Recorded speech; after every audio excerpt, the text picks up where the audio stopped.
أعزائي المشاهدين المتابعين الكرام أبو إدريس، أهلا وسهلا بكم في كل مكان. مش مشترك يشترك في القناة وفعل زر الجرس. ألف ألف ألف مليون مبروك الصعود للنادي الأهلي من نقاط الترجي. ومقابلة الترجي صعبة، مش سهلة جدا زي ما الناس متوقع أن الترجي ضعيف. لا، الترجي مش ضعيف، يعني صعبة جدا المباراة، بس إن شاء الله النادي الأهلي كدها وجدود. نتكلم عن مباراة أمس والحكم الضعيف الليبي. يعني المباراة اللي كانت في القاهرة حكم سوداني ضعيف، والمباراة اللي في المغرب حكم أضعف. طبعا الكل عارف السبب.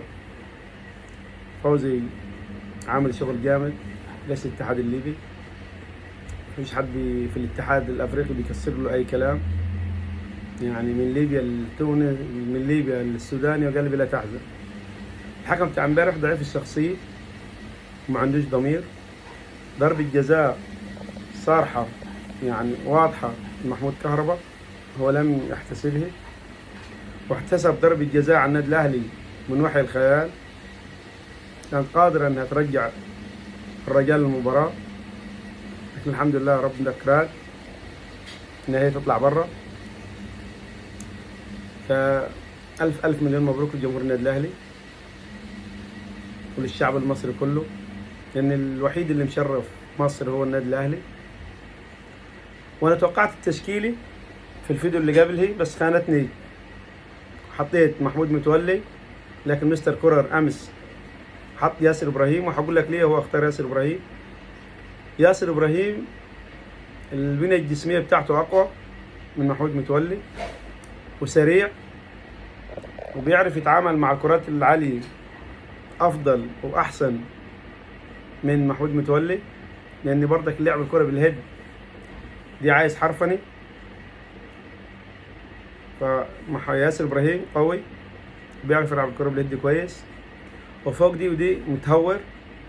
والمباراة بتاعت امبارح كانت عايزة واحد متهور في الدفاع ورا، ما بيخافش، يلتحم بكل قوة في أي كرة يلتحم بيها، قوي وسريع. عشان كده مستر كورر فضل يلعب بياسر إبراهيم بدل من محمود متولي. لكن التشكيلة نفسها كنت حاططها، حط محمد عبد المنعم، كنت حط محمود متولي، لكن هو اختار ياسر إبراهيم. حط علي معلول وبرسيتاو محمد هاني والشحات، وفي خط الوسط كنت حاطط اليو ديانج وحمدي فتحي ومروان عطيه، وكنت حاط في الهجوم كهربا. فهذه التشكيله اللي لعب بها النادي الاهلي، ومحمد الشناوي طبعا حارس المرمى.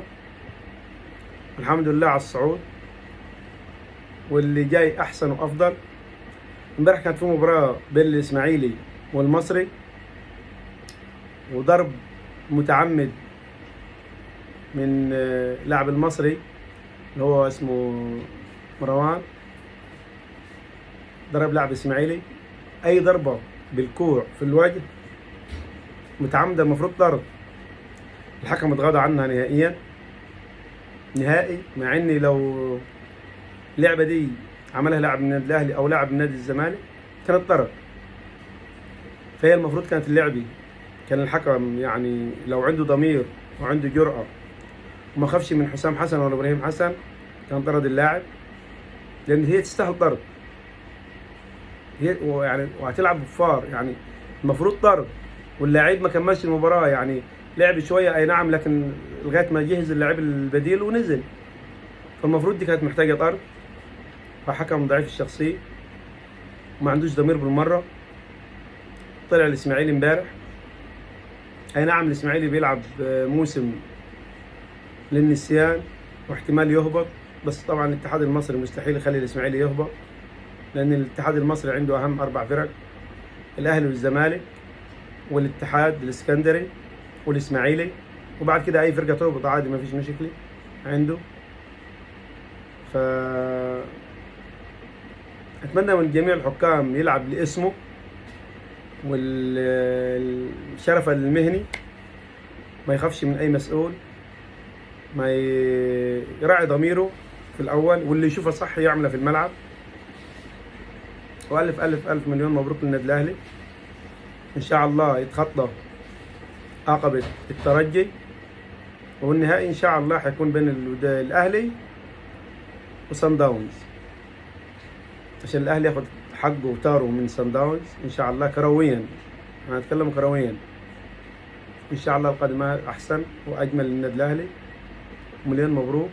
تنساش تعمل اشتراك على القناة، تنساش تعمل متابعة، تفعل زر الجرس. السلام عليكم ورحمة الله وبركاته.